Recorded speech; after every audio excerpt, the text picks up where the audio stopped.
2, 3, 4.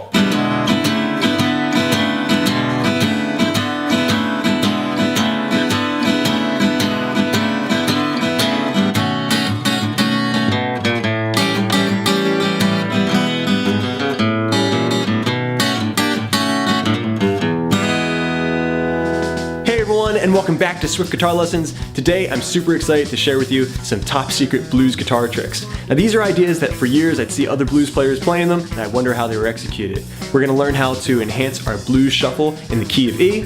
We're also going to learn how to do a really cool Stevie Ray Vaughan style strumming pattern, and then we're going to move on to a dynamic turnaround that separates our bass and treble tunes for a traveling kind of feel. Let's get started. Okay, a close look at the fretboard, and we're getting started with a fantastic innovation to our basic shuffle pattern over E major. Something like this. Okay, so the basic pattern, something most blues players are pretty well acquainted with. But we're going to give it a feeling of motion by including the open strings. Now we have this sound here. To do this, we only need 3 shapes. A basic E7 shape, this is just a 2-finger chord, my middle finger on the 2nd fret of the A string, my first finger here on the G sharp, 1st fret G. Then I have the 2nd fret position here on the G string, and my 3rd finger going up to the 4th fret of the A. Every other string is open. You can choose to include your low E string too, tactfully. Also, we have this shape here, which is basically the same position that we had in shape number 1, but now here in the 4th fret position. My first finger, 4th fret G string, middle finger on the 5th fret of the A string. So now we have. And then we backtrack.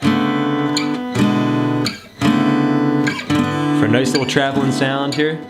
We want to throw in some 8th note strums. 1 and 2 and 3 and 4 and 1, 2 and 3 and 4. Making sure to scoot to the next chord on the upstroke. 1. So 1, change, 1, change, 1, change, 1, change. So it's okay if you're kind of up in the air and moving as you do those upstrokes there. You can play around with which strings you actually strum. You can throw in a little hammer on too on the first little position there. Keep your upstrokes nice and light. Just by allowing those top strings to chirp a little bit there. We're going to do an upstroke, but not follow through all the way to the low strings. Just keep them nice and light.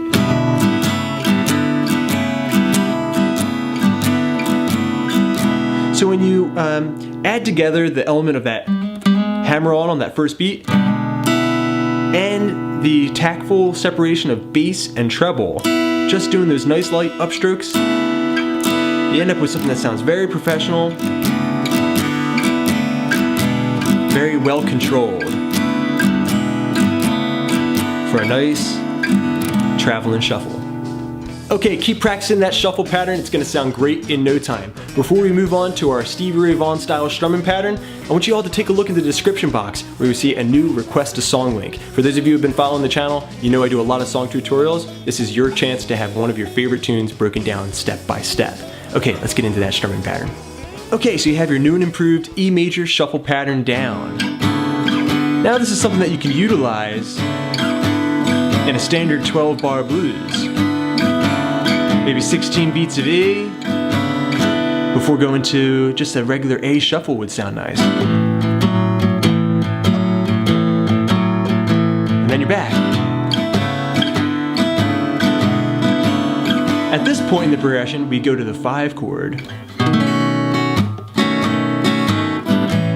And you can keep them pretty standard before going into your turnaround, but what we want to do is amp up the energy. The way I do that is by adding in some staccato strum, something like this.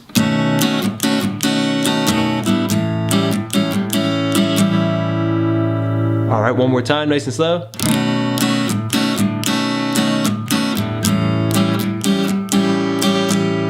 I might throw in a walk down as well.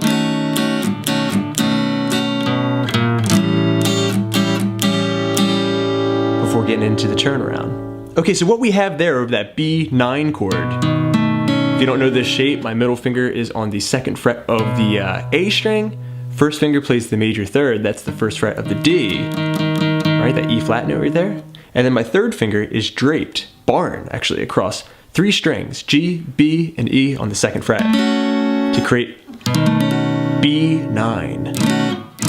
And I like this chord because it's gonna utilize all the strings, so when I take the pressure off, I got nothing but total silence. So with that B9 chord fretted, in order to get that effect, we got a very specific pattern of strums down, okay? And it's gonna mix together short staccato strums, like that, and also muted strums where there's absolutely no sound at all, just the sound of the pick scraping against the strings. Okay, so the way we do that, we have the B9 chord fretted, we start off with a downstroke, and then a short upstroke. Downstroke, short upstroke. Next, we need to get this motion in. So that was a scrape, an upstroke, nice and short, another scrape, an upstroke, nice and short, and then another upstroke, nice and short. Down, up, scrape, up, up. After that, I might do the little walk down, A string 2, 1 on the A string, then I'm going to do an A7 chord. I usually like to have my pinky added into that chord, so I have 2nd fret of the D string, 2nd fret of the B, and pinky on the G note here on the 3rd fret of the high E string. And I'll do that same technique. Now, if I'm doing this right,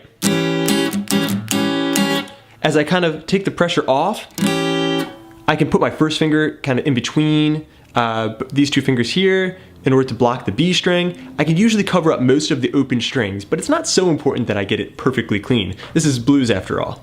Okay, so when you put these 2 chords together, B9, A7, on the B9 chord we have down, up, up, a little walk. Now the A7 chord, we're gonna do the same pattern, but I'm gonna throw in an extra down up just to kind of help me get into the E chord, which is coming up next. So the A7 chord will have down, up, down, up, and then we have our turnaround.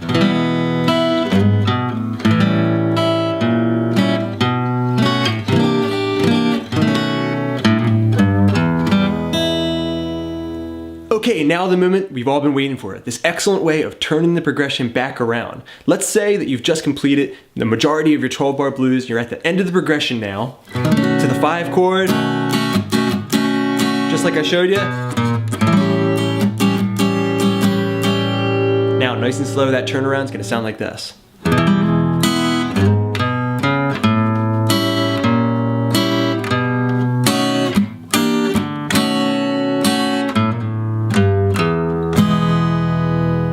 Okay, so there's a lot going on in this turnaround. It starts off with an E major chord with a hammer on onto the G string, just a strum like this. But I'm only gonna go down to that G string. Then do an upstroke on the high strings before doing a nice little walk up like this.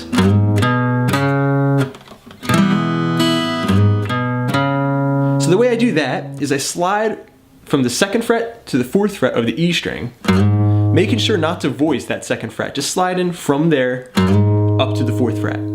Hammer, upstroke, slide. Then I'm on the 2nd fret of the A string, then the 4th fret of the A string. So what the audience basically hears is hammer, upstroke, 4, 2, 4, E string, A string, A string. That slide is just for an added effect. Then we're going to play an A7 chord with an upstroke. First I played the root though, so I have the root, upstroke on the A7 chord. Then my first finger is going to create this walk-up effect. This is one of my favorite parts of the turnaround. The first fret goes to the B flat note, 1st fret of the A string. For what is basically a B flat diminished chord. So far we have the hammer, an upstroke, slide to 4, 2, 4, A, upstroke, B flat, upstroke. Then I'm going to play a B7 chord Actually, I'm sorry, my B9 chord. Same chord that we had at the end of the progression. Same thing, root and an upstroke. Now.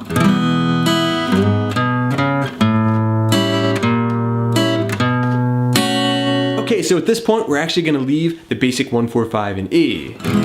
E major, A7, and that B9 chord, and feature in passing this C9 chord, which will usher us back to the B9. Okay, so far we have the E major chord with the hammer, upstroke, slide to 4, 2, 4, A note, upstroke on A7, B flat note, upstroke again, then the B9 chord, root, upstroke. It's at this point that we have this nice little movement. Okay, so what I did there is I nice muted strum over the C9 chord, and then a nice sharp, short upstroke there on the C9 chord, another downstroke, dead, and then an upstroke on the B9 chord. So C9, dead, up, dead, upstroke on B9. Put it all together.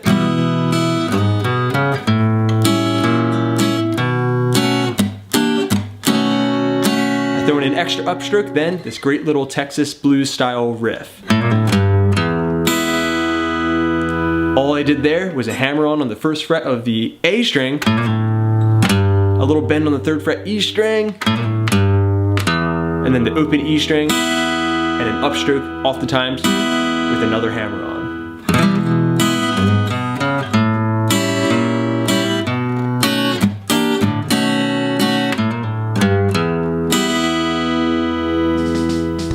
Alright everyone, thanks so much for checking out this lesson on Top Secret Blues Guitar Tricks Uncovered. Real quick, take a moment to head over to the link in the description and put your request in for my next lesson. I'll have plenty more videos coming up, so keep checking back. Please subscribe. This is Rob at Swift Guitar Lessons in Philadelphia saying happy picking.